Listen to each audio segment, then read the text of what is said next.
Y vamos a empezar a compartir.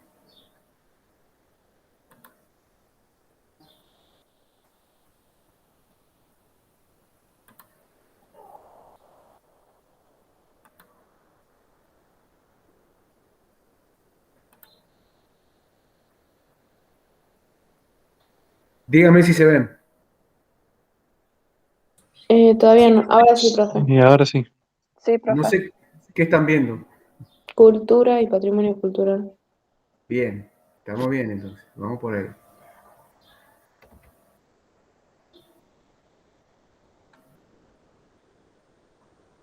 Bien.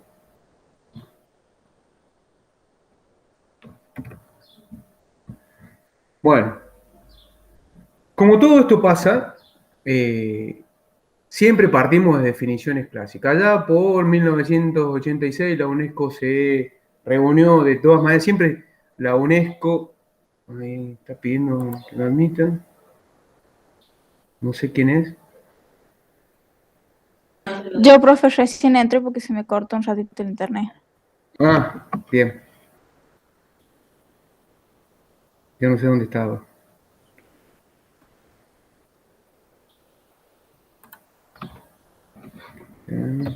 Acá.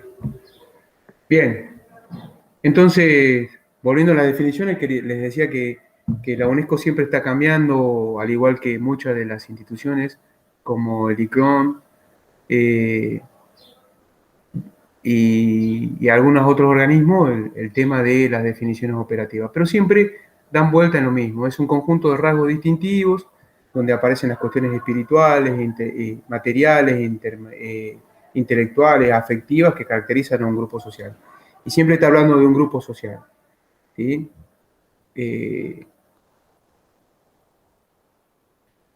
Esto aparte engloba un montón de otras cuestiones, entre los cuales aparece el arte, la letra, los modos de vida, los derechos fundamentales del ser humano, los valores, las tradiciones, las creencias, y dice que le dan el sentido de reflexión al hombre. Es mucho más antropológica la definición que hace UNESCO. Entonces, dice que nos hace racionales, críticos y éticamente comprometidos, comprometidos con la cuestión sobre todo de la historia. A través de él, o sea, de la cuestión patrimonial, dice que discernimos los valores y efectuamos opciones, el hombre se expresa, toma conciencia de sí mismo, habla de sus propias realizaciones y le da nuevas significaciones y crea obras que trascienden. ¿Sí? En estas cuestiones de trascendentalidad que vamos a ver están los sitios arqueológicos y los monumentos que forman parte de lo que se van a quedar reflejados. Y una de las cosas que vamos a tener en cuenta y que vamos a empezar a manejar dentro de lo que es el laboratorio tiene que ver con un concepto que viene desde la geografía y hace referencia al concepto de área. ¿Alguien puede llegar a definir lo que es un área o entender lo que es un área? ¿Saben lo que es un área o no? Un espacio delimitado. Bien. ¿Quién más? Un espacio, a ver, Meli, ¿es un espacio qué? ¿Un espacio delimitado por qué? Político, Una geográfico, superficie. una superficie. Una superficie, no sé, que puede distinguirse por lo que la rodea. Bien. Ahora, fíjense en ustedes que nosotros estamos hablando de un área, y cuando hablamos de área, o sea, el mismo concepto, cuando utilicemos un concepto, siempre acuérdense en esto, los conceptos de esto vienen cargados de significados. Y depende del uso que le demos, tiene que quedar claro a qué hacemos referencia. En este caso, habla de una relación que está reflejada entre un área cultural y el hábitat, un área cultural material y el hábitat. O sea, le está dando el área de trabajo, o el área cultural, o el área que hace referencia, está esta cuestión de la cultura. Pero también puede haber un área geográfica en la cual no hay nadie, no hay ninguna cultura material y sigue siendo un área, o evidente, o aparentemente no hay nada. ¿Sí? Entonces, esto es un concepto que vamos a tener en cuenta para el tema del trabajo del GIS. Y después, ya en áreas culturales, es cuando estamos trabajando directamente en aquellas que identificamos como culturas, ¿sí? Que pueden ser desde la memoria, por ejemplo, como trabaja el profesor Daniel Delfino en la zona de Laguna Blanca, donde hace mapas temáticos, perdón, hace mapas co-construidos con las comunidades, haciendo referencia a espacios que una comunidad o un grupo originario dice que sus ancestros estaban ahí. Entonces, a veces coinciden con las áreas culturales, a veces coinciden con un área geográfica, con una superficie geográfica, otras veces no. Y esto es una cuestión de la memoria. Por eso el concepto de patrimonio también hace referencia a esta cuestión de la memoria, que no tiene una entidad física, una entidad tangible en el espacio. ¿Se entiende lo que digo? Sí, Por favor, perfecto. pregunten. Sería Por memoria favor. colectiva. Bien, exactamente, una memoria colectiva. Y muchas veces las memorias colectivas no tienen una entidad tangible y física en el espacio. ¿Cómo construimos un mapa? ¿Cómo te imaginás vos, Abe Karen, cómo te imaginás vos construyendo un mapa desde la memoria colectiva? ¿Cómo, profe? Disculpe. ¿Cómo te imaginás construyendo un mapa, ¿sí?, desde la memoria colectiva? Y más que nada, yéndome a los recuerdos que la gente genera, más que nada escuchándolos a ellos y más o menos de esa forma, imaginándome dentro de ese paisaje donde podrían haber estado. Bien, Porque entonces, para entender un paisaje sí o sí hay que entender primeramente a la gente.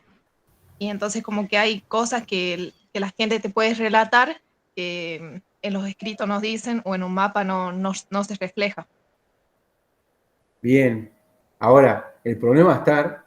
Nosotros, por ejemplo, en este laboratorio, cada vez que nosotros hablemos de estas cuestiones y hablemos de un área o un área cultural, vamos a hacernos referencia a un área geográfica, a un segmento de la Tierra que estamos observando, que va a tener algo que nosotros decimos shape o capa, corregime, Cristian, si me equivoco, y cada uno de estos shapes o capas eh, eh, va a tener una cuestión distinta. Sí, Cristian, te escucho. Sí, sí, shape es una forma, digamos, de archivo, pero sí son capas. Los shapes pueden estar formados por capas o por, perdón, las capas pueden estar formadas por shape o por raster. Serían imágenes, pero ya lo veremos un poquito más adelante, pero está bien. Bien, entonces, volviendo con esto, el patrimonio cultural, ¿sí? En el patrimonio cultural van a estar comprendidos los monumentos, los conjuntos de monumentos o un lugar determinado. Cada uno de estos, y vuelvo a hacer hincapié, tiene eh, una carga teórica determinada. O sea, cada vez que nosotros utilicemos estos conceptos para individualizar lo que estamos viendo o lo que estamos definiendo, va a tener una carga teórica, que tiene que ser el reflejo de lo que estemos trabajando. Por ejemplo, este hace referencia al Monumento Histórico Nacional de Yapeyú, ¿sí? Y hablamos de un monumento histórico porque la Comisión Nacional de Monumentos consideró que Yapeyú tenía que tener ese título. Nosotros acá en Catamarca tenemos monumentos históricos. ¿Ustedes saben si tenemos monumentos históricos? Nacionales. ¿Sí o no?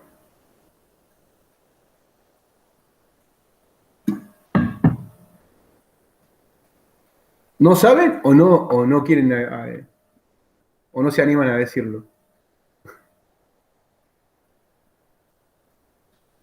Nadie. Bueno, monumentos históricos sí hay. Uno de los monumentos históricos refleja toda la cuestión de los catamarqueños es la catedral, ¿sí? Así que sí hay monumentos históricos. Pero sería nacional o provincial la catedral, profe. Es nacional, Nacional. es nacional. Provincial, por ejemplo, un monumento histórico provincial es la casa de Fraga Marto Esquiú.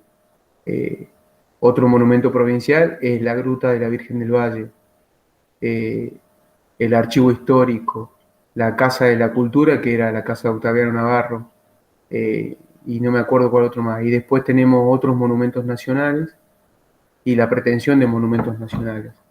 Es todo una cuestión problemática el tema de la definición de un monumento nacional. Se tiene que hacer una elevación. Cristian, vos que tuviste para el tema de la petición de PPQ, ¿cómo era el desarrollo que se seguía? Y bueno, digamos, primero tiene que ser declarado monumento, tiene que ser, digamos, dentro de lo que es la ordenanza municipal, declarado monumento histórico. Después provincial y luego nacional. Es una cuestión que tiene que ver varias instancias administrativas. Tiene que ver también con cuestiones de conservación y bueno, ya una vez que pasa a ser monumento histórico nacional, ya pierde, digamos, la provincia o el municipio la custodia del sitio y queda dentro de lo que es la órbita nacional, con todo lo que ello implique, con la posibilidad de financiación y otras cuestiones más, un poco más amplias en cuanto a la capacidad que puede tener el Estado para poder preservar el bien. Bueno, entonces, esa declaratoria que la hace la Comisión de Monumentos tiene un seguimiento y después entra a nivel nacional y en teoría queda registrado. Este registro después tiene un importante seguimiento por la Comisión de Monumentos Históricos y bueno, y entran en todas estas cuestiones. Y por ejemplo, si uno agarra y entra a Google Earth y pone en alguno de los conceptos que hay ahí, perdón, alguno de las pestañas que hay algunos monumentos históricos que están cargados. Y entonces, ese es un pequeño hit de Google.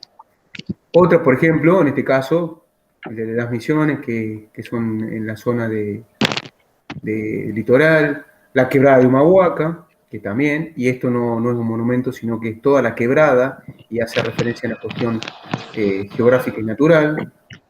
Dentro de esto, perdón, también vamos a tener patrimonio mueble, que es el más común, que nosotros en el caso de la arqueología lo vemos con el tema de los objetos y las colecciones. Y la UNESCO da una definición, que es la de que se utiliza en todas las uniones miembros, como el caso de Argentina, a qué se va a considerar patrimonio. Ahí está, en esa lista, todo lo que se considera patrimonio, que es desde el punto de vista natural y desde el punto de vista cultural. Después habla de los conjuntos. Cuando habla de los conjuntos, hace referencia a las agrupaciones que se pueden llegar a hacer de algunos de estos monumentos.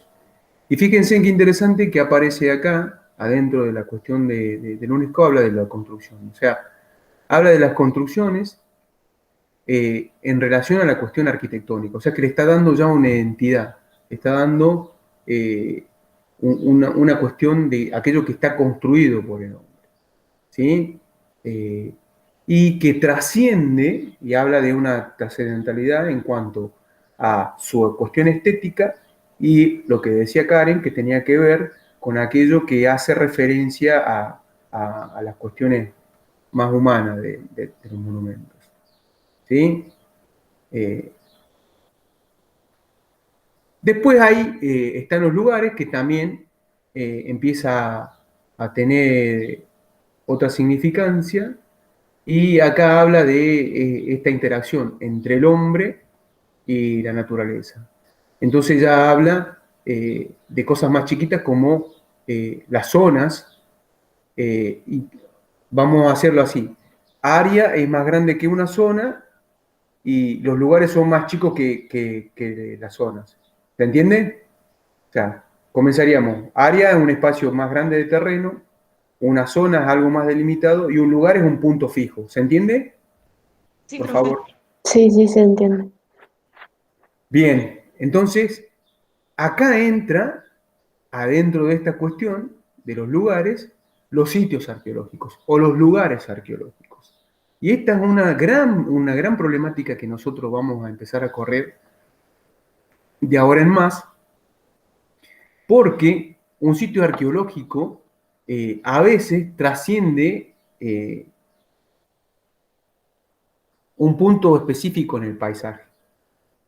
Porque generalmente lo que nos pide estas definiciones clásicas para que se caracterice un lugar como monumento histórico o un lugar arqueológico, tiene que ver con la cuestión de lo que estamos viendo construido. Pero a veces los sitios arqueológicos, mucho de lo que vemos construido, no es todo el sitio, sino que hay cosas que están enterradas y que no se ven. Entonces empiezan a aparecer otros conceptos adentro del análisis que tiene que ver con las zonificaciones, zona de transigencia e intransigencia, que son conceptos que vienen tomados desde los estudios de impacto ambiental para las construcciones y las obras civiles y todo lo que se pueda llegar a hacer a posteriori de la cuestión. Y hay algo que siempre aparecen en estas cuestiones que tiene que ver con una, podríamos llegar a decir, con un tipo de apreciación que habla de histórico, estético, etnológico y antropológico. ¿Y por qué digo que tiene una cuestión de apreciación? ¿Todos los que están acá son estudiantes de arqueología o hacen patrimonio alguno o antropología? Arqueología yo. Yo también, solo Arqueología. arqueología. Arqueología. Bien. Arqueología. Betty, ¿vos haces arqueología? Sí, profe, arqueología.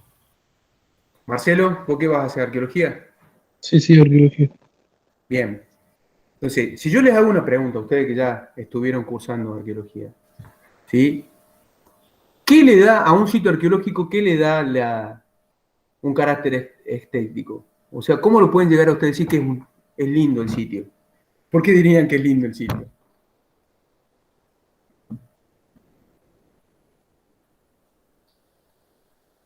¿No se animan? ¿Sería porque está cuidado y preservado, profe? Bueno, eso sería si hay intervención. Pero, por ejemplo, hacé de cuenta que salimos, Karen, y de repente, entre medio de la montaña, encontramos un sitio arqueológico. ¿Qué nos lleva a nosotros a decir que ese sitio, a ver, o que un lugar o que una estructura arqueológica refleja una cuestión estética que necesita ser preservada para generaciones futuras, desde el punto de vista patrimonial? ¿Qué nos llevaría a nosotros como arqueólogos? A ver, pongámonos en situación. ¿Qué nos llevaría a nosotros para decir, eso merece ser preservado? Sería porque contiene un valor histórico y cultural, más que nada porque nos remonta a algo que tiene una significancia. Ajá. ¿Están todos de acuerdo?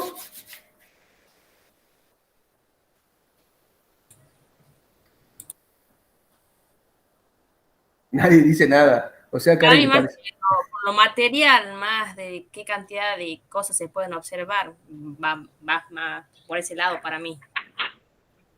A ver, ¿cómo es eso? No entendí. Explícate un poquito mejor. O sea, no sé, por ejemplo, no va a conservar un pedacito de vasija que encontres porque es uno solo y no tiene mucho significado. Para mí que tiene que haber mucho, contener mucho el lugar, el sitio. Ajá. Bueno, ahí entra otra cuestión, Alumine, que tiene que ver con algo que nosotros tengamos que ver con la problemática. Porque, por ejemplo, hay muchos sitios, si yo me voy al sur de la Argentina, en el sur de la Argentina, no tengo los sitios del noroeste argentino, o me voy a Pampa, a la zona de Pampa, en Pampa y Patagonia los sitios son unos cuantos pedacitos de fragmentos de puntas de flecha, de material lítico diseminado en el espacio, y en grandes espacios. Y ahí esa cuestión de esteticidad o de valor cambia el concepto. Por eso, cuando nosotros tenemos que ver y que dice de valor estético, tenemos que ver qué es lo que vamos a considerar de valor estético. Estéticamente, para el arqueólogo puede ser el mejor sitio o el hallazgo el mejor hallazgo que quiera considerar, o su ego lo lleve a querer estar en el bronce, entonces pelee porque su sitio o el sitio que está trabajando sea considerado estéticamente, o podríamos llegar a decir hasta bonito. Pero depende mucho de los lugares a donde estemos tratando de clasificar. Entonces, si bien toda definición es amplia, cuando entramos a trabajar con las particularidades, existen otros condimentos de las definiciones que nos llevan a que estas definiciones, que son bastante grosas en primera instancia, se vayan complejizando. Aparte de eso, recuérdense siempre esto: nosotros tenemos que trabajar sí o sí con grupos interdisciplinarios. No es el arqueólogo, el doctor en todología, que te puede llegar a explicar todo, sino tenemos que necesariamente considerar la postura de un arquitecto, de un geólogo, de un historiador, de un biólogo, o sea, de todos aquellos que están dando vuelta adentro de la ciencia, que nos permitan caracterizar mejor un lugar, una zona o un área para darle esta entidad. ¿Sí? ¿Queda claro esa parte? Sí. Sí, profe. Bien, entonces, volviendo al tema de la situación, cuando nosotros hablamos de que aquello que sea excepcional desde el punto de vista, si yo puedo comparar, obviamente, para los egos no va a ser lo mismo, pero podemos llegar a comparar. Machu Picchu tiene una cuestión trascendental a nivel internacional que va más allá de Perú, y como un sitio en relación con el sitio de Pueblo Perdido. Si yo me pongo a ver, estéticamente, un sitio y otro son totalmente distintos. Machu Picchu tiene una trascendentalidad terrible en relación a Pueblo Perdido, pero si yo me sitúo en Pueblo Perdido y la importancia de un sitio en la zona del noroeste argentino y en el Valle de Catamarca, con ese tipo de forma es bastante estético en relación a otros sitios que andan dando vuelta en torno a la ciudad de Catamarca. ¿Sí? Entonces, ahí entra a jugar la apreciación del arqueólogo y la significación que se le da en todos los estudios previos o posteriores para que ese sitio arqueológico o ese lugar tenga otro tipo de valor. Tomando palabras que usó Karen desde el punto de vista de la cuestión social y de lo que representa para algunas personas, fíjense ustedes que nosotros en el seminario pasado, cuando vimos el tema de memorias, hablábamos de la resignificación. Entonces, ese lugar hoy en día, como punto de partida, está ultra resignificado, Pueblo Perdido, y tiene una trascendentalidad terrible en relación a otros lugares. ¿Sí? Que es algo que nosotros estamos peleando ahí con los adoradores de la tierra, los aborígenes modernos que tenemos, ¿o no, Cristian? Con el tema de la Pachamama. Sí, sí, bueno, esas son cuestiones ya que tienen que ver con los usos que hace la comunidad acerca de los bienes patrimoniales, en este caso el sitio Pueblo Perdido. Quería acotarle lo que decía Hugo, que en general la primera medida estética o de importancia que nosotros vemos cuando llegamos a un sitio arqueológico, fundamentalmente lo que está en superficie en general es la arquitectura. Eso, digamos, a modo de primer vistazo es lo que nos causa más espectacularidad. Después, como dice Hugo, ya de acuerdo a la calidad del dato arqueológico, o la información que nosotros podamos obtener de investigaciones o excavaciones, más allá, digamos, de lo que podamos ver en superficie, y a la manera en cómo nosotros esa información tratamos de hacerla trascender el ámbito científico hacia la comunidad en general, es donde se logran estas cuestiones que tienen que ver con la significación de los sitios arqueológicos, como decía aquí la compañera hace un rato. Y bueno, eso es lo que nosotros pudimos lograr después de años de trabajo en Pueblo Perdido, y es justamente lo que está pasando ahora. La gente se está, más allá de lo que el discurso arqueológico, la ciencia está diciendo, se está apropiando y haciendo uso de un lugar que hoy en día no es solamente de los arqueólogos, sino de todo lo que es la comunidad Catamarca. Bueno, siguiendo con esto. Obviamente que no nos quedamos ahí. Nosotros, este PowerPoint está para finales del siglo XX. Después, hoy en día, en el siglo XXI, ha cambiado muchísimo el concepto, sobre todo por la idea de resignificaciones. Pero hay un montón de cuestiones que empiezan a cambiar el significado y tienen que ver con esto que le decíamos de que muchos de los sitios patrimoniales empiezan a, más allá de la cuestión histórica, empiezan a tomarse de la historia reciente, ¿no? No tan solo del pasado histórico, sino de la historia reciente.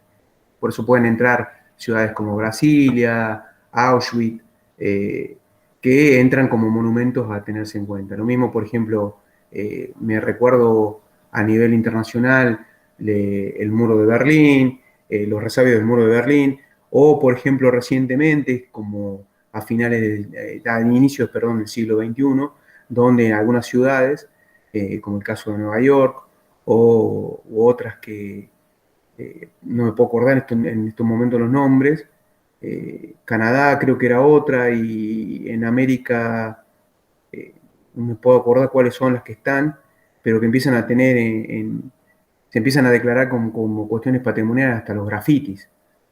Fíjense en ustedes, nosotros, más a ustedes que yo, con respecto al tema de esto de las cuestiones modernas, como los grafitis empiezan a tener otra trascendentalidad en las ciudades y empiezan a ser considerados monumentos, como lugares históricos, perdón, lugares patrimoniales.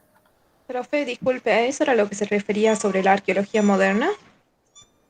Con la arqueología moderna es otra cuestión. La arqueología moderna, por ejemplo, nos permite a nosotros, en algunos casos, recuperar algunas cosas de las ciudades que han dejado de utilizarse, como en el caso de algunos edificios o de algunos espacios.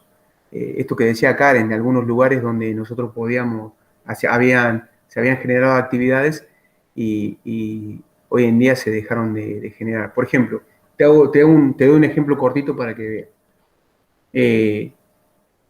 Más o menos en la década del 60, del 50 al 60 y casi hasta la década del 70, el Valle Central de Catamarca tenía una gran producción algodonera. Se producía un algodón que tenía una buena calidad de fibra. De repente, por los avatares económicos y otras cuestiones, esa producción de algodón se dejó de hacer en el Valle Central. Pero sí queda en la memoria colectiva de la gente el tema de la producción algodonera, sobre todo en la zona de Nueva Coneta. Si vos vas y recorres algunos de los campos que han dejado de ser cultivados en esa zona, vas a encontrar los surcos. Entonces, obviamente, estamos en un lugar donde vos decís, bueno, acá era una zona donde se producía agricultura. Y pensás con la extensión de campo que se podía haber producido, y entras a averiguar y a buscar cuestiones históricas y arqueológicas, en el sentido de todo lo arqueológico sería la materialidad que queda en el espacio, y encontrás la producción, que la producción algodonera dejó sus huellas en el espacio. O sea, más allá de la parte histórica que nosotros conocemos, tanto de los planos, de los mapas y un montón de otras cosas que andan dando vuelta, arqueológicamente tiene su materialidad. No sé si se me entiende lo que quiero decir. Sí, profe. Bueno, y así como ese ejemplo, hay otros más modernos, qué sé yo, que se pueden llegar a ver. Lo que nosotros veíamos con la arqueología industrial, esas cuestiones, ¿sí? Y hoy en día el desafío va a ser, sobre todo en el siglo presente, en el tema de otros tipos de arqueología, que va a estar en relación al tema de las ciudades. Y el gran desafío va a ser en el mundo que estamos ahora, que es el tema de la virtualidad, ¿no? Se puede llegar a hacer arqueología de la virtualidad. Pero bueno, eso será un desafío que lo verán ustedes, no tanto nosotros. Bueno, entonces, con esta idea, la UNESCO lo que hizo fue un ranking a nivel internacional de todos sus Estados miembros. O sea, la UNESCO tiene Estados miembros, cada país puede ser un Estado miembro. La Argentina es Estado miembro de la UNESCO para hacer definiciones. Se manda gente, se mandan comisiones a nivel internacional y estos definen qué van a ser considerados patrimonio de la humanidad. Hay tres tipos de patrimonio. Las ciudades muertas o testimonios arqueológicos y culturales desaparecidas, las ciudades históricas vivas, que hay muchas en Latinoamérica, las nuevas ciudades del siglo XX, como la que nombramos hace rato, que era Brasilia, y las que entran en consideración por el tema de aquello que es excepcional, que trasciende a lo universal. Entonces, entre las ciudades vivas vamos a tener aquellas que tienen son típicas en cuanto a una época y a una cultura y todavía se conservan. Acá pone un ejemplo, que es Oruro. Después hay otro que tienen un carácter evolutivo. Hay ciudades que tienen un carácter evolutivo, aquellas que están continuamente cambiando, que empiezan a reestructurarse en base a fases, desde un punto de vista histórica o desde un punto de vista de una gestión de patrimonio más ordenado, que deja, si bien sigue creciendo en forma vegetativa la ciudad, quedan esa parte histórica y se preserva. Por ejemplo, si ustedes van a Cusco, en Cusco, por ejemplo, todo lo que es el casco céntrico tiene una simetría y no se permite que se construyan edificios. Lo mismo pasa en Potosí o en Santo Domingo, que tienen ese tipo de esas cosas. Y después, los centros históricos, o sea, aquellas partes que se definen adentro del ámbito de la ciudad como una cuestión histórica. Y después aparecen los barrios, como por ejemplo nosotros acá en América, en Argentina tenemos el barrio de La Boca, cosas así, en ese tipo de sentidos. Fíjense ustedes cómo vamos pasando de grandes áreas o de macros áreas a terminar en zonas micros o en zonas mucho más puntuales. Terminamos en lugares.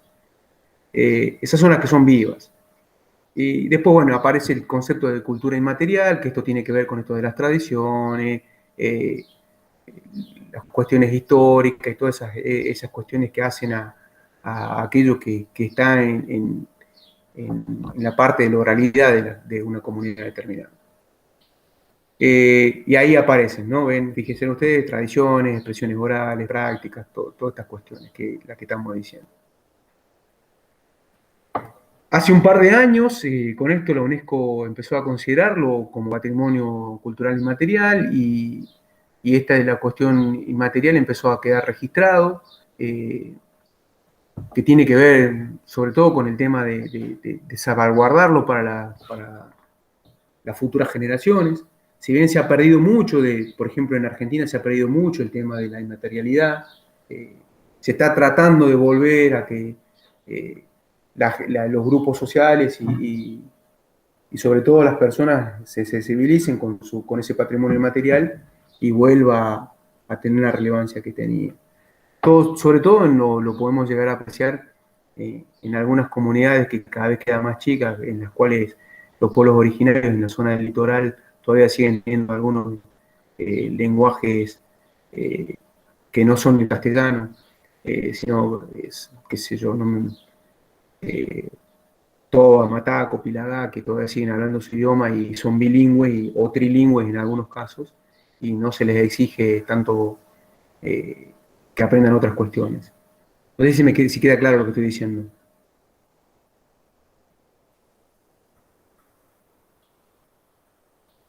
Bueno, después aparecen las tradiciones. No sé, perdón, no escuché. Sí se entiende, profe. Después aparece lo que es la cuestión tradicional y popular, que esto también, en la cuestión tradicional y popular, empiezan estas cuestiones de lo que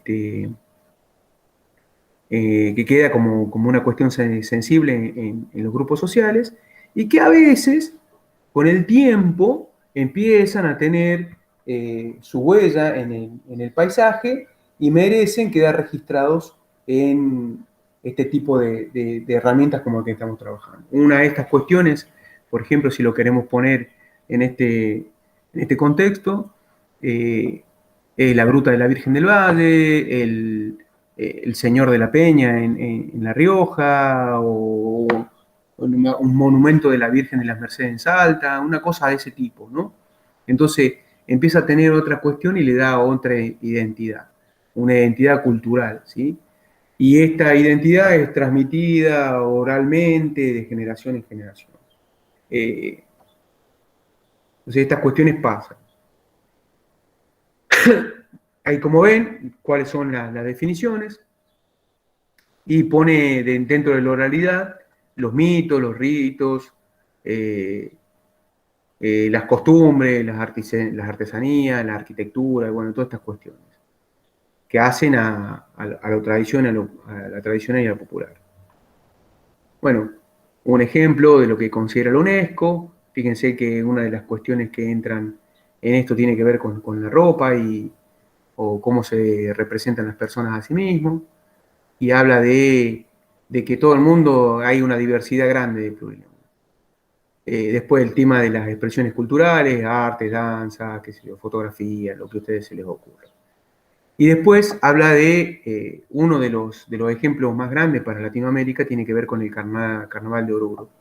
Que es interesante verlo, el carnaval, donde se manifiesta lo pagano y lo religioso en esa fiesta, con una serie de bailes tradicionales de la época anterior a la conquista, y bueno, que han seguido y siguen perdurando.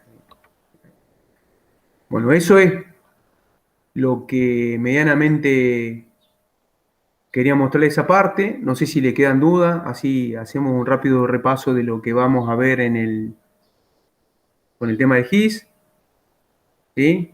¿Preguntas? ¿Nada? No, profe, No, no. profe, no. Bueno, voy a dejar de compartir esto, así puedo compartir otra cosa. ¿Las diapositivas nos envía, profe? ¿O las va a Sí, subir al aula? después se las paso, no tengan problema. ¿Ya no, dejá de compartir? Díganme, por favor. Sí, ya, profe. No sé, Cristian, ¿querés agregar algo? No sé si está Cristian, no lo veo.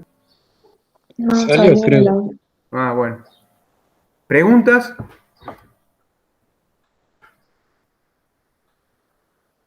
¿Ninguna? No. No, profe. Profe, ¿cuándo va a estar el aula? El aula, yo les cuento algo. Terminé de armar el programa. Lo que tengo que agregarle es la bibliografía. Pero me encuentro con una situación. Este es un taller, es un laboratorio práctico. Y yo sé que hay muchos de los que ustedes, los que están trabajando. Yo puse ahí como requisito, por lo menos lo que me exige a mí el aula virtual y la forma que tienen los laboratorios, es de que hagamos prácticas. El tema de la virtualidad es que exige que tengan un 80% de presencialidad en las clases. Vamos a tener un 50% menos de clases, pero hay que estar presente, ¿sí? Es un problema, un grave problema, no sé cómo lo vamos a manejar. Lo veremos de acuerdo a cómo se va desarrollando. Bueno, a ver, voy a empezar a compartir de nuevo. Esperen un segundo.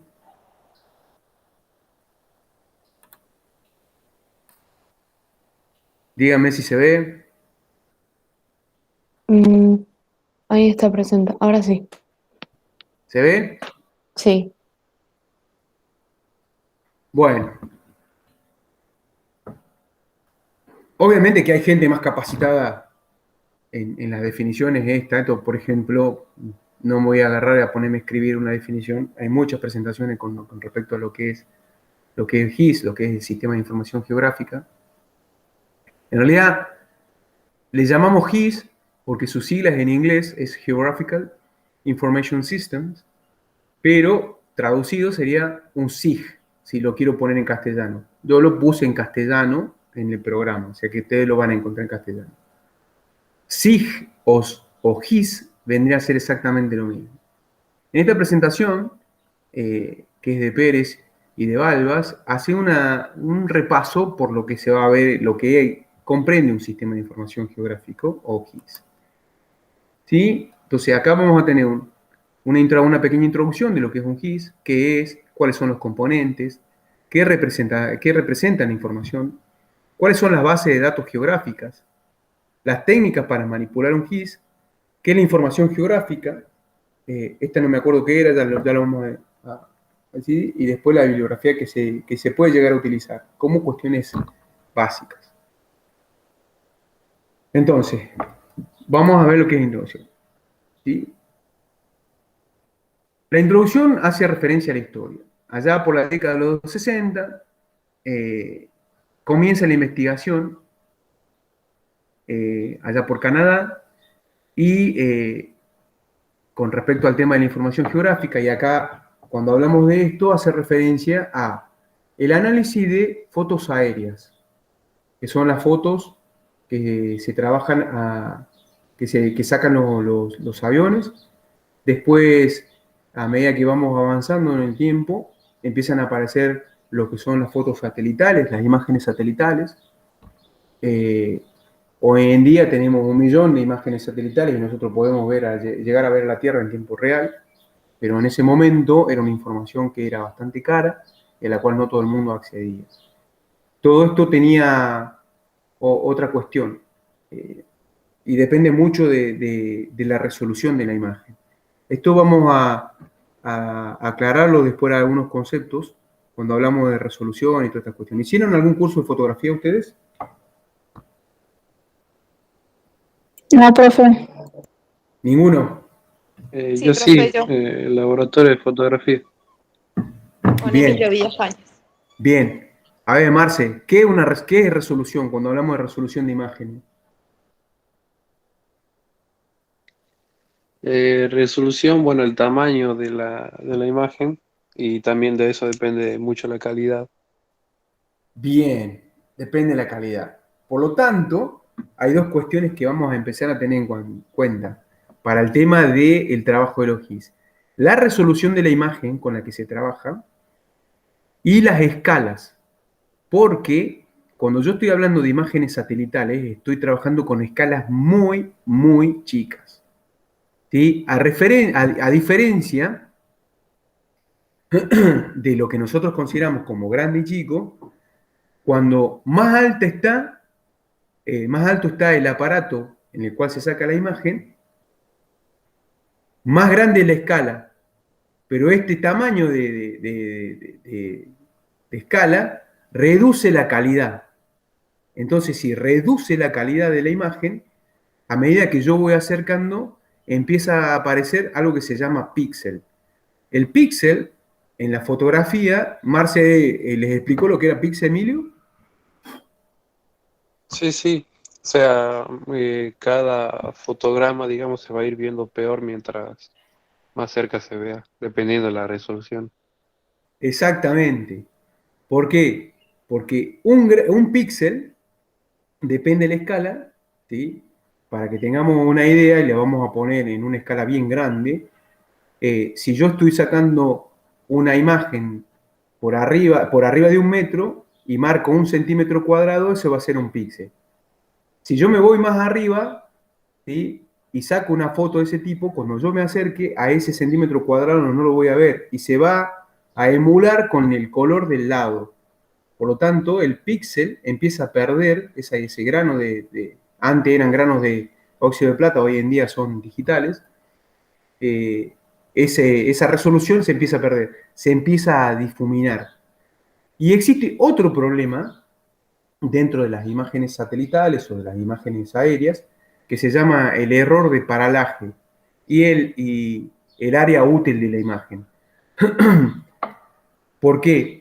Imagínense ustedes, yo me voy a poner en en la pantalla, si me pueden ver. ¿Me ven? Sí, profe. Sí. Bueno, yo no me veo. Ah, sí, ahí está. Que yo no me veo, es medio raro. Imagínense esto.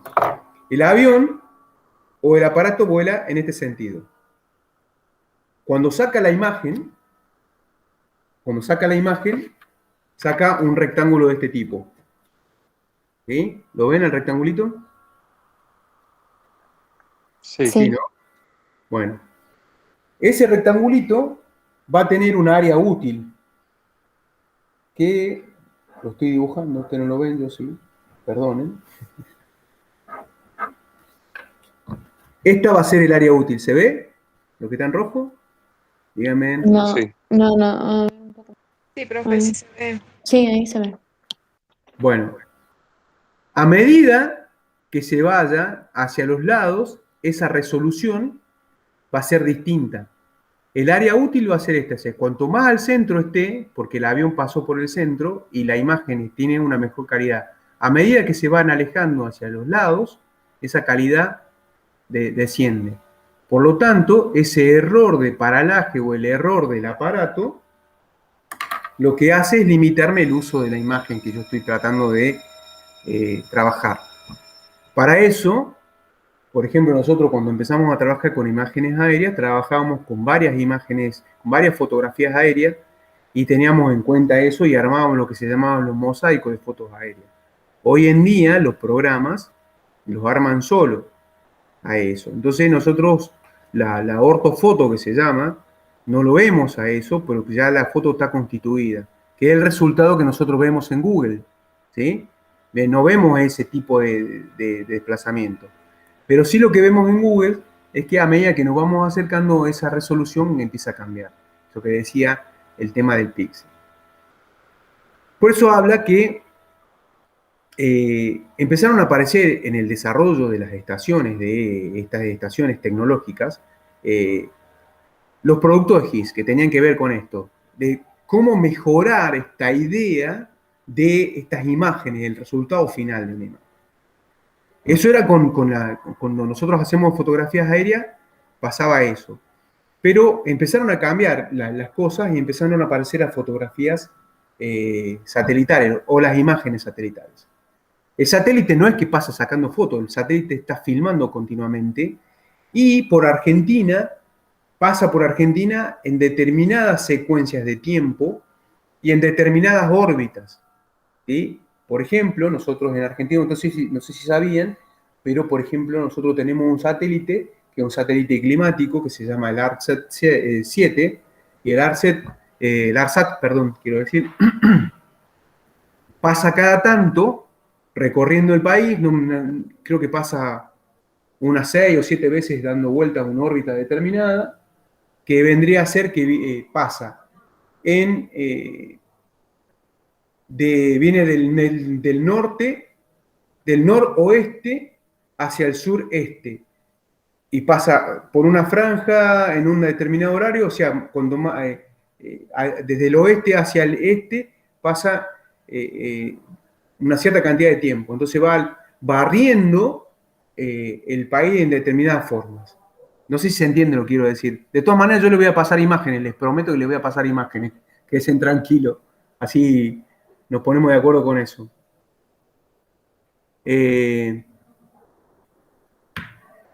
Entonces, antes, estas imágenes satelitales estaban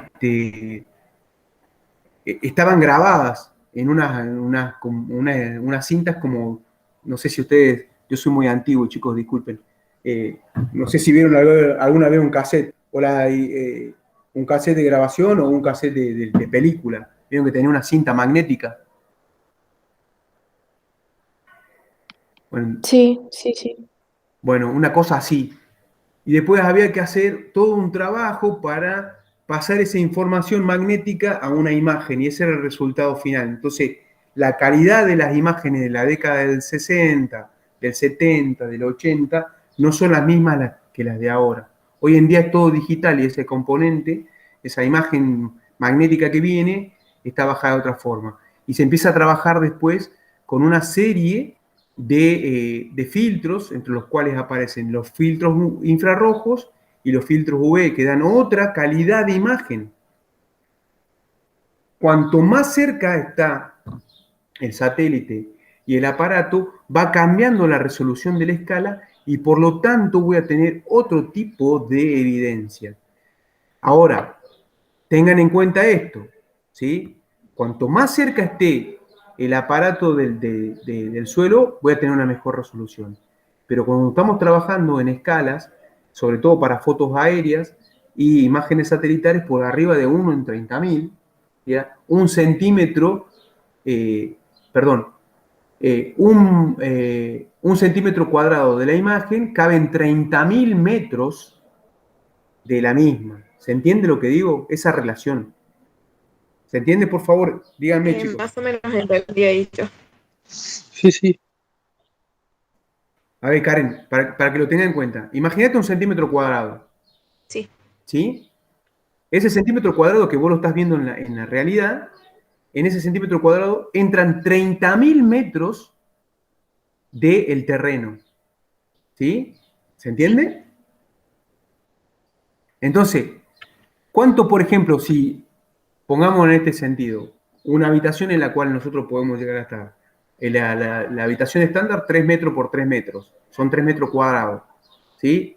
Directamente es un pequeño puntito en ese centímetro cuadrado imposible de ser detectado. ¿Se entiende? Sí, profe. Bien. Entonces, a medida que se fue mejorando el tema de la calidad de la imagen y el tema de la resolución de la escala que se iba a utilizar para los productos de GIS, empezó a tener otra idea. Ahora, ¿qué es lo importante? ¿Y qué es lo que usa GIS? Lo que va a empezar a usar GIS no es tanto esto tan específico como nosotros estamos queriendo utilizar el tema de arqueología, pero sí es específico para el tema de todos aquellos componentes del ambiente que están en el paisaje. Los ríos, las montañas, los accidentes geográficos, los barrios, o sea, esas cosas grandes que se ven desde el espacio empiezan a tener otra importancia. Y es lo que empiezan los organismos a producir ese tipo de información, ¿sí? Ese tipo de información es utilizable a todos los ámbitos administrativos. Entonces, a partir de los 90 empiezan a aparecer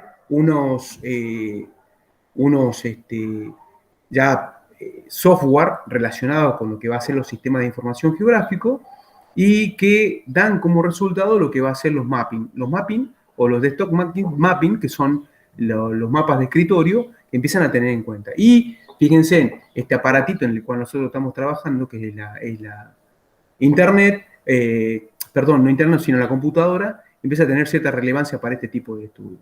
Sobre todo, ¿por qué? Porque empieza a ser algo necesario para aquellas empresas que necesitan este tipo de información para trabajar. ¿Sí? Sí, ¿Queda profe. claro hasta ahí? Sí, ahí ya quedó muy claro. Bien, ahora, ¿qué es un GIS? ¿Sí?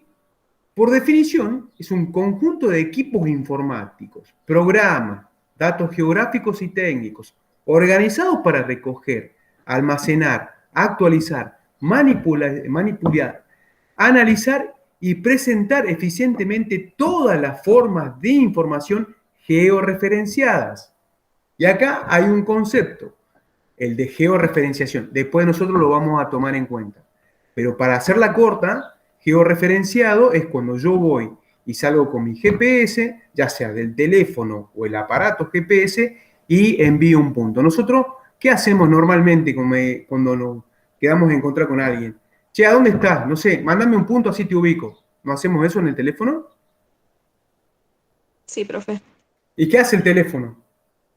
Nos indica el lugar a donde estamos nosotros y el recorrido hasta llegar a esa persona. Sí. ¿Hay un gatito, Karen, por ahí? Sí, es nuevo y se está acostumbrando al lugar, por eso llora. Sí. Y cuando hablo peor se despierta, así que Bueno, disculpe. no, por favor. ¿Se entiende eso? O sea, fíjense qué interesante, ¿no? Nosotros pasamos de la década del 60, que era una tecnología que únicamente manejaban el ejército y estaba prohibido que ese tipo de información circule a nivel del común de las personas, a tener hoy en día un teléfono que me indica por dónde ir y a dónde llegar, ¿sí? Porque está georreferenciado. Te quiere decir que ese punto en el espacio está georreferenciado. Si yo lo pongo en conceptos, en un concepto específico, nosotros decimos que ese punto del globo terráqueo está georreferenciado, o sea, tiene una posición en latitud y longitud, ¿sí? Y me indica el lugar en el terreno o en el globo terráqueo donde estoy parado, ¿sí? O sea, cada centímetro cuadrado del globo terráqueo está georreferenciado. ¿Se entiende eso? Sí, profe. Bien. Ahora, desde un punto de vista práctico, un GIS o un sistema informático es capaz de realizar una gestión completa de datos geográficos referenciados. ¿Qué quiere decir esto? Una calle, una calle, una plaza, un río, una montaña, o lo que sea de estas cuestiones, va a estar ya con una serie de puntos que me van a dar una ubicación exacta en el terreno. Si no es exacta, va a ser aproximada. Fíjense, acá hay un importante dato. Si bien hoy en día nosotros trabajamos con aparatos que cada vez tienden a minimizar el error, cuando nosotros trabajamos con un GPS, el GPS viene cargado, viene con un error. No es exacto, viene con un error. Obviamente, para el caso de arqueología, es muy específico estos GPS que nosotros utilizamos, que son los comerciales, que no son... Hay un GPS que se llama GPS geodésico, que trabaja con mucho más satélites y hace que el error se minimice a un par de metros. En el caso nuestro, puede llegar a haber errores de hasta 30 metros cuando utilizamos GPS comerciales. Los GPS actuales han disminuido más todavía el error, pero puede haber bastante error, eso no se asusten. Suele pasar, pero obviamente si nosotros queremos y estamos trabajando con sitios arqueológicos puntuales o monumentos históricos puntuales, si yo le erro 30 metros, no es despreciable el error. Debbie, te despertaste.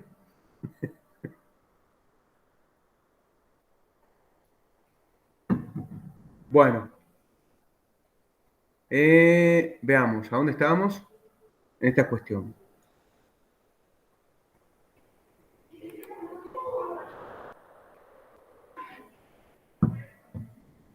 Bien, ahora, el GIS es una herramienta de análisis de información que debe tener una referencia espacial y debe conservar una inteligencia propia sobre la tecnología y la representación. Esto nos lleva a decir simplemente que para entender lo que estamos viendo en un GIS, tenemos que saber que existe una serie de tipologías de cómo representarlos, ¿sí?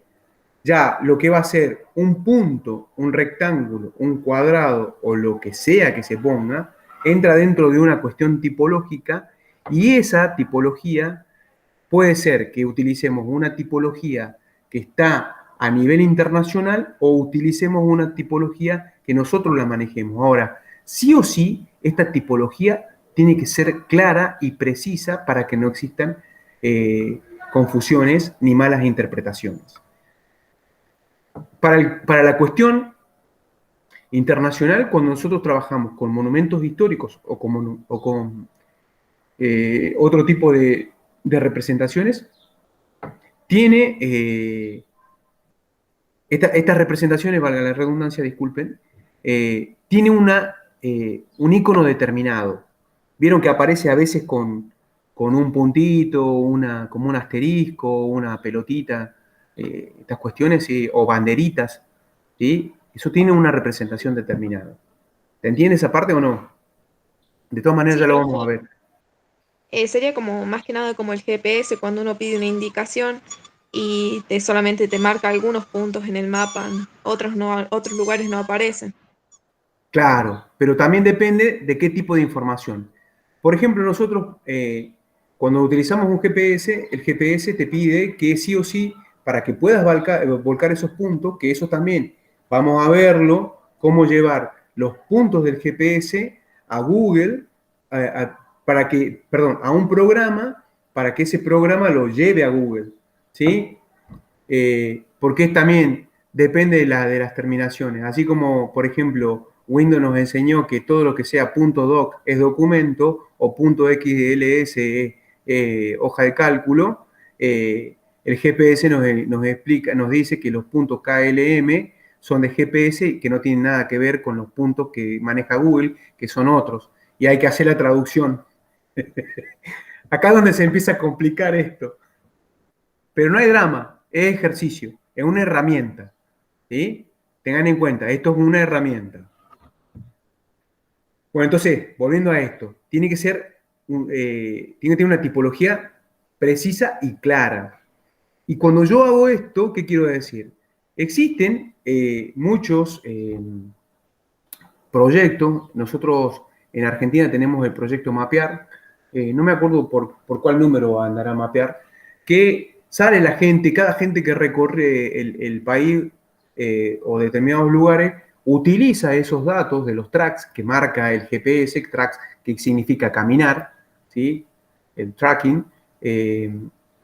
Cada una de esas rutas que hace el GPS la publican, y a veces publican fotos y otras veces publican algunos accidentes. Entonces, en este proyecto que se llama Proyecto Mapear, uno puede pertenece a la comunidad y va subiendo determinadas cosas y eso refleja un mapa de la República Argentina más completo, ¿sí? Vieron que nosotros ponemos el GPS y a veces nos habla la gallega y nos dice que nos dirigimos a tal lado. Bueno, en algunos casos esos puntos están hechos por alguna de la gente que pertenece al proyecto Mapear. Y obviamente que en la actualización, que esto se va actualizando y se va enriqueciendo la cuestión. Entonces, volviendo a eso, esto es lo que dice esto. El GIS tiene que ser preciso, pero dice que tiene una inteligencia propia. ¿Por qué? Porque se va actualizando a medida de la colaboración de quienes lo trabajan. Hay unos que son unos GIS que se llaman GPL, que es su sigla en inglés, que si lo queremos traducir sería Licencias Públicas General, y eso es lo que nos permite a nosotros trabajar con esta cuestión. Me disculpan un segundo, tengo una llamada.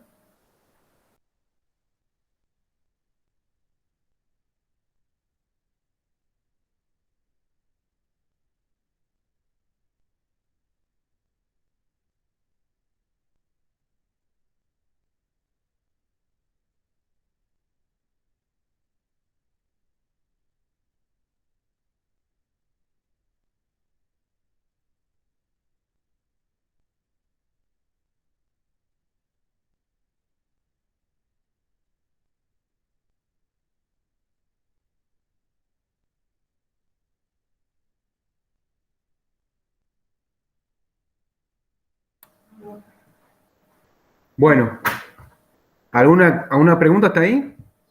¿O sigo?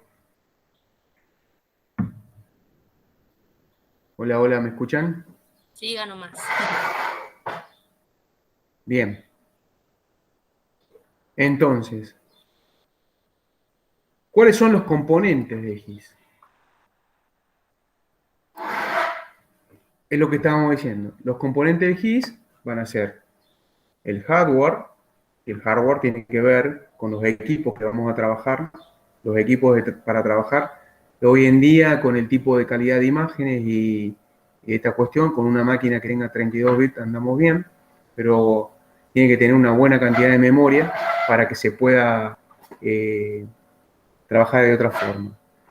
El software, que en este caso los software tienen que ver con que están en relación a los programas mismos, por ejemplo, de los GPL los que tienen licencia libre, como en el caso de QGIS,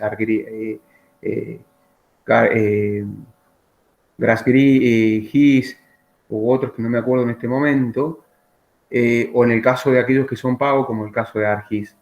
Después el dato, que el dato muchas de las veces ya hay empresas que han trabajado sobre ello y realizan lo que es algo que nos va a servir tanto desde el punto de vista de las imágenes satelitales como algo que se llama un componente importante para el uso del GIS, que son los MDT, que son los modelos tridimensionales, que son modelos digitales tridimensionales, que se utiliza mucho el GIS.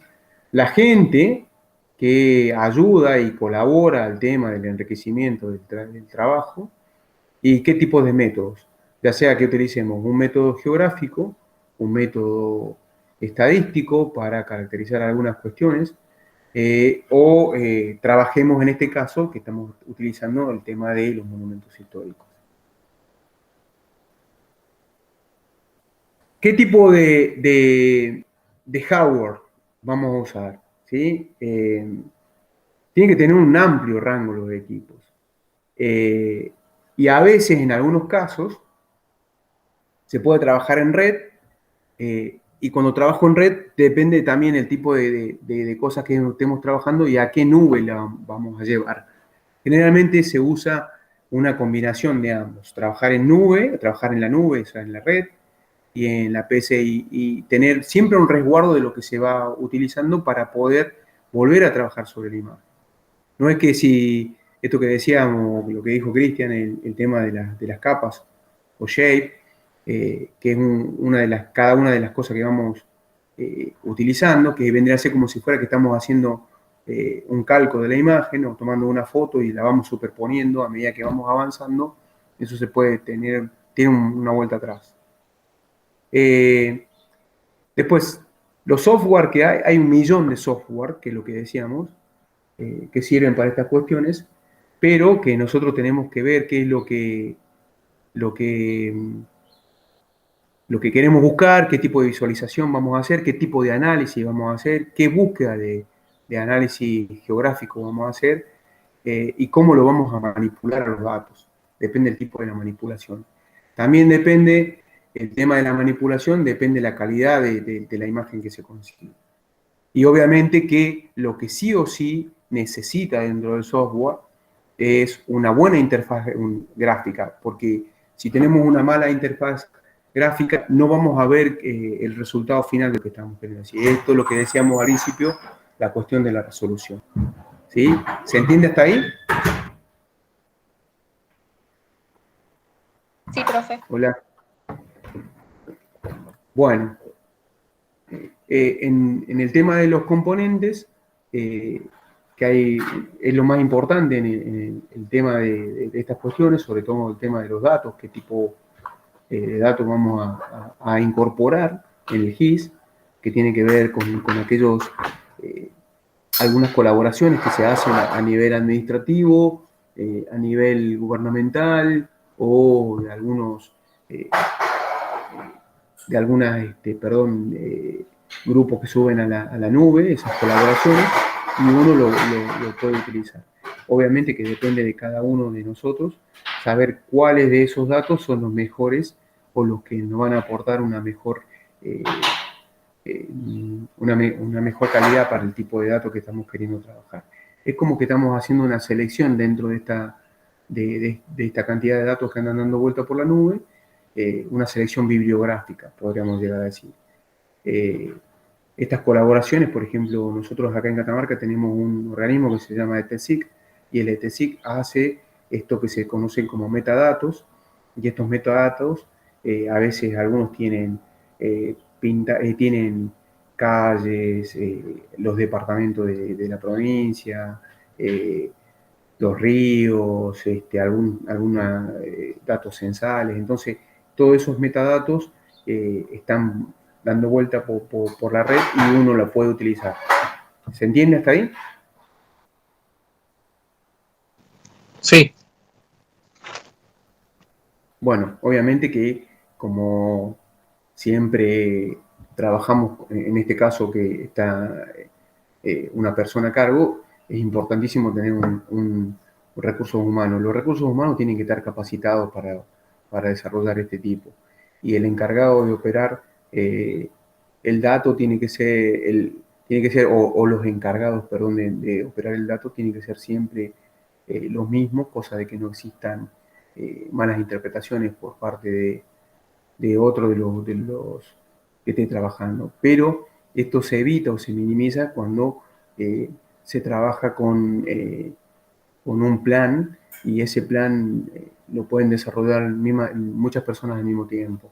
Entonces, eso es lo interesante de ponerse de acuerdo en los grupos de investigación, para que el resultado final sea el mejor, lo mejor de él, ¿no?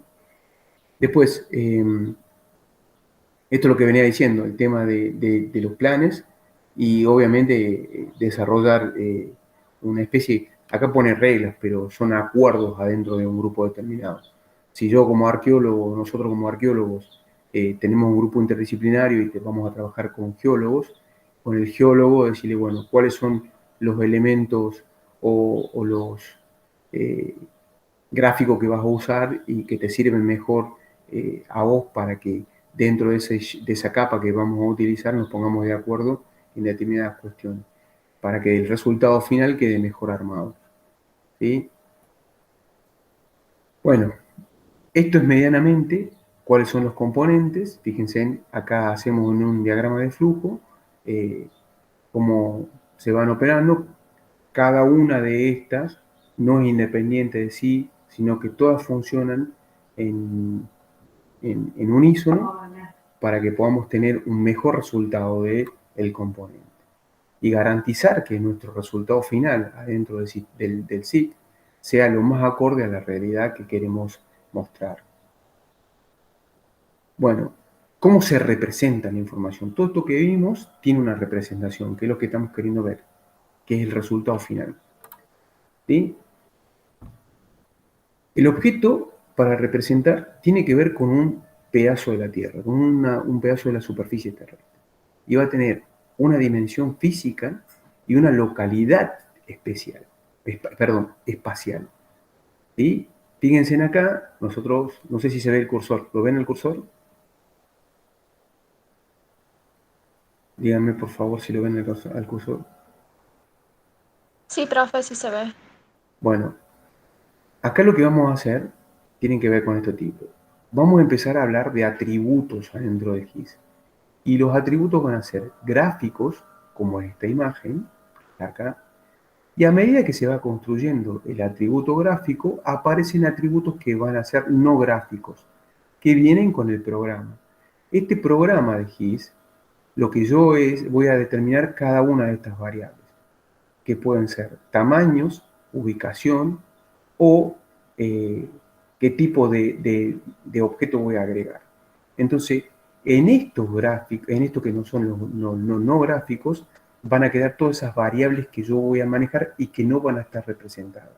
Cuando yo vea el resultado final, voy a ver un atributo gráfico. Y el atributo no gráfico es el que voy co-construyendo con el programa. Por eso es importante en el tema del GIS que el operario, como el que hace el relevamiento y que necesita que ese resultado final quede de determinada forma, se pongan de acuerdo para que el resultado final esté lo mejor representado. ¿Sí? ¿Me siguen hasta ahí?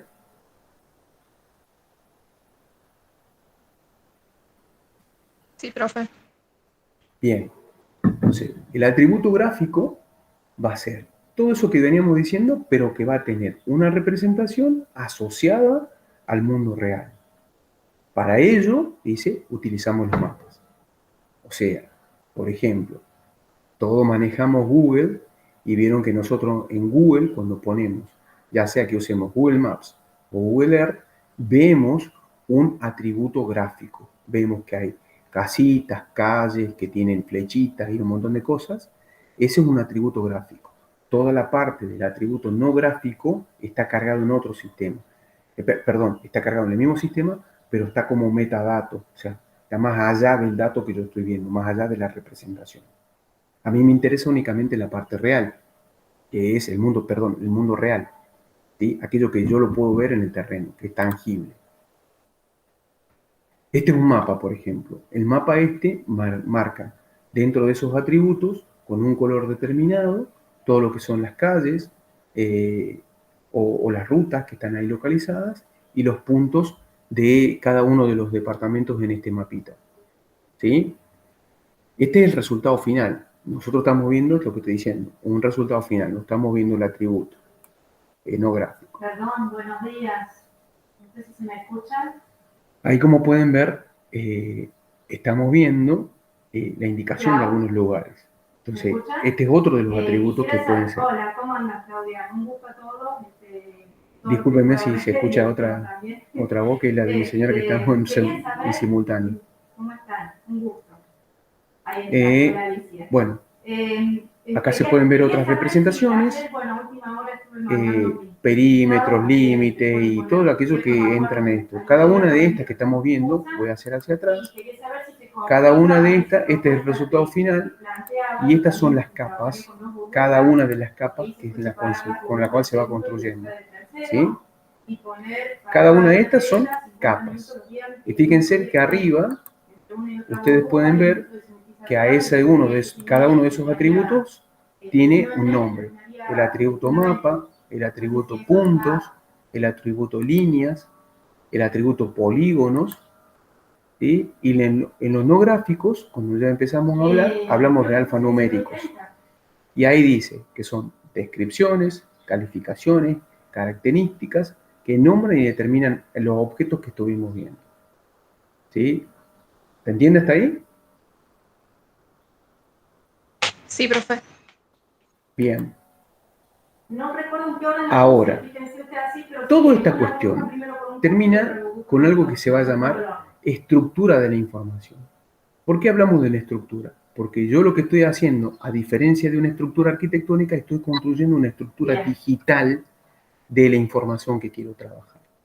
Cada una de estas estructuras va a tener, obviamente, un orden jerárquico, un orden de importancia, de qué tipo de agrupaciones de elementos voy a dar. Esas agrupaciones van a tener que ver con todos estos atributos que estuvimos viendo y el orden temático en el cual yo los voy a presentar. En este caso nosotros estamos trabajando en la cuestión esta de el GIS en relación con la cuestión patrimonial. Entonces, ¿qué vamos a priorizar como un índice temático? Van a ser las estructuras arquitectónicas o los sitios arqueológicos en importancia, de grado mayor o grado menor. ¿Se entiende? Sí, profe. Entonces, ¿cómo vamos a hacer la representación? La representación va a tener un componente gráfico y va a ser identificado a través de, en el software, de un número. Y ese número de clave de identificación o ese número de clave que yo le voy a dar, la voy a prender o a apagar o la voy a tildar o destildar de acuerdo a lo que yo quiero que aparezca adentro de ese mapa. Si yo quiero poner polígonos, únicamente tildo polígonos y el atributo polígono y ese atributo va a quedar representado. Es lo mismo que pasa, por ejemplo, si ustedes abren Google Earth, ahí lo vamos a abrir a Google Earth, así lo pueden ver, de esto que yo estoy queriendo decir. Y ahora terminamos, creo que terminamos con esto de las representaciones y bueno, ahí lo vemos. Así no se le hace tanta mezcla. Bueno, esa es la relación. Entonces, esta relación, cuando yo lo represento en el mapa, este número de objetos, es lo que estábamos diciendo. Va a tener una relación de coordenadas, va a tener una representación en el tiempo y en el espacio.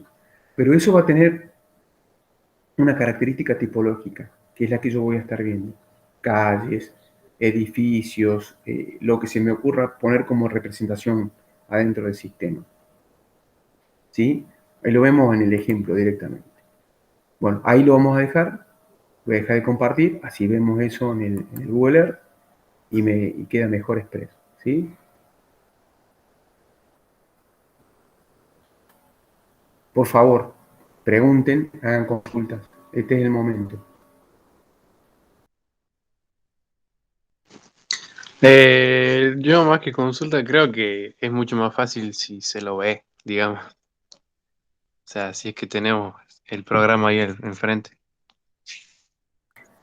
Y sí, Marce, por eso es lo difícil de un laboratorio práctico. Hay que tener paciencia.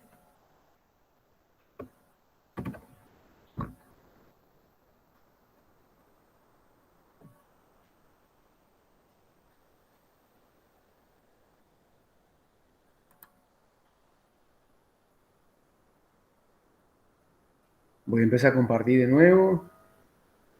Espérenme.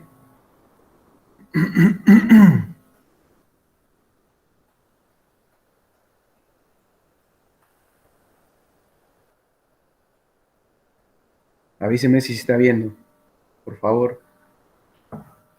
Sí, profe, ahí se ve. Bueno. Google Earth. Este es el Pro. Es un poquito más avanzado que el otro, pero medianamente es lo mismo. ¿Qué dijimos hasta ahora? ¿Qué es lo que estuvimos viendo hasta ahora? Perdón. Esto que estamos viendo acá, la representación de la Tierra. Todo esto que están acá son los atributos. Fíjense. Cada uno de estos que está acá dentro del programita es uno de los atributos que estamos viendo. Y estos atributos, que son los que están acá abajo, son los que yo puedo tildar o destildar. Este programa está limitado a esto porque es lo que yo necesito utilizar. Sin embargo, Google Earth lo que sí me permite es que yo, a través del recorrido que hago adentro del globo terráqueo, puedo crear mis lugares. ¿Ven esta pestaña? ¿La están viendo ahí? ¿Se ven? Por favor, avísenme. Sí, se ve. Yo estos mis lugares lo puedo hacer a través de un recorrido visual o le puedo agregar lugares. ¿Cómo puedo agregar lugares? Con este pinche que está ahí. No sé si lo trabajaron a Google alguna vez. No, profe. Bueno, vamos a aprender a usarlo acá y eso es lo que me gustaría que lo vean. Por eso digo, es medio difícil el tema.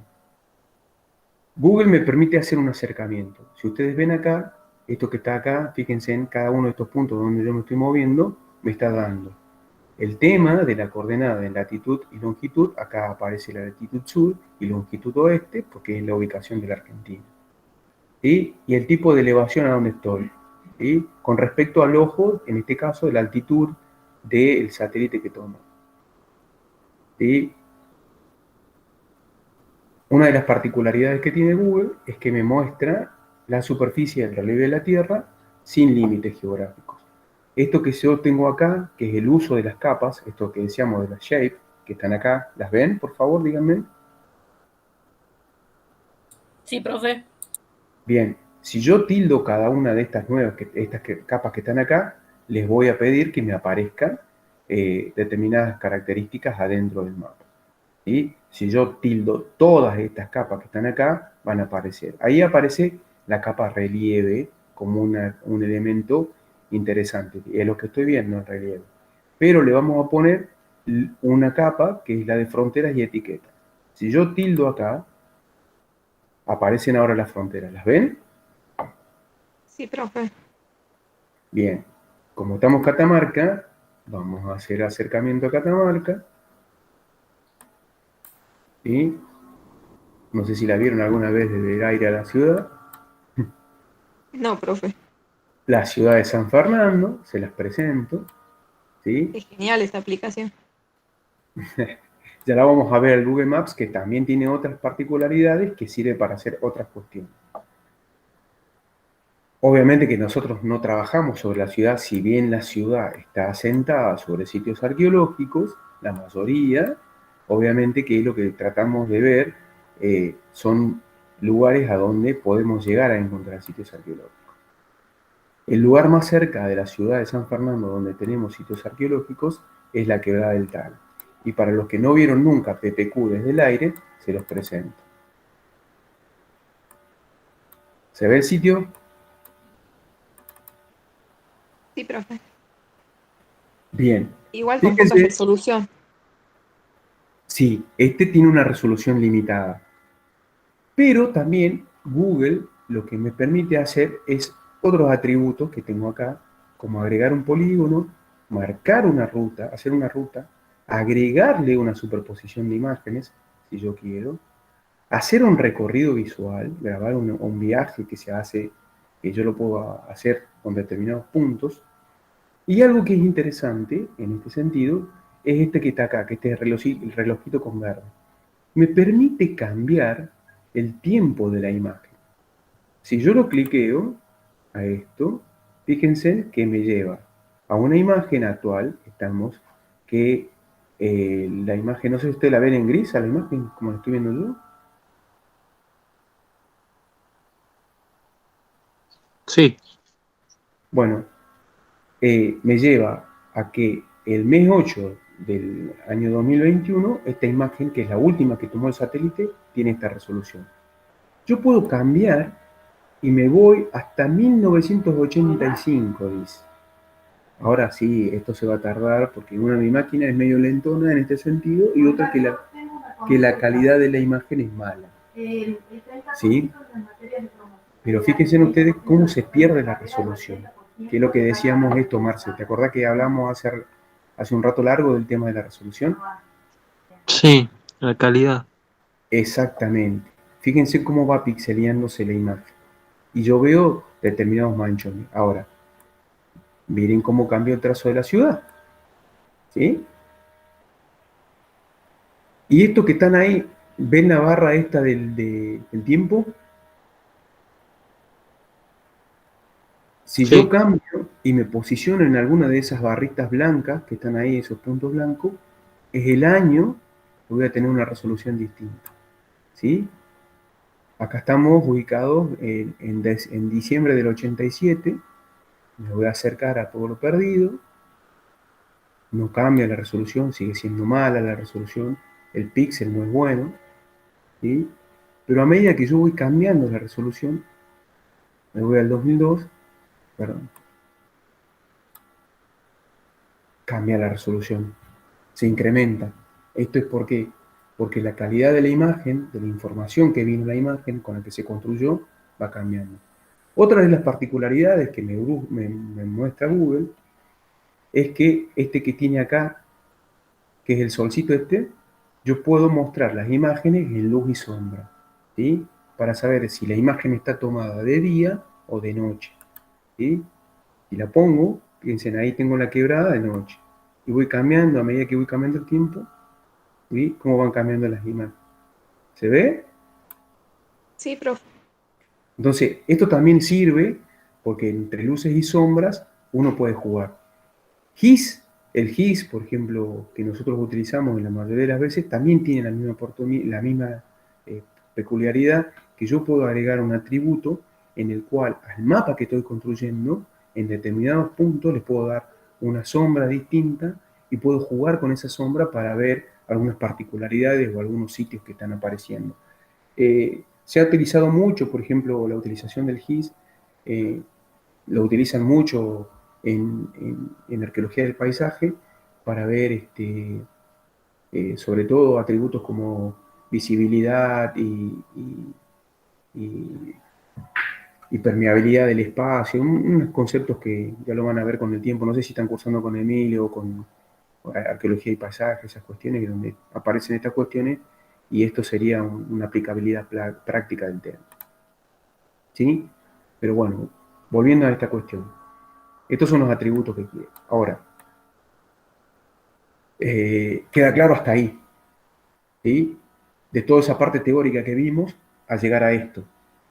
Lo estamos mostrando únicamente con el concepto de la aplicabilidad del GIS a la cuestión de la cuestión espacial. ¿Entiende? Sí, profe. Bueno, voy a dejar de compartir.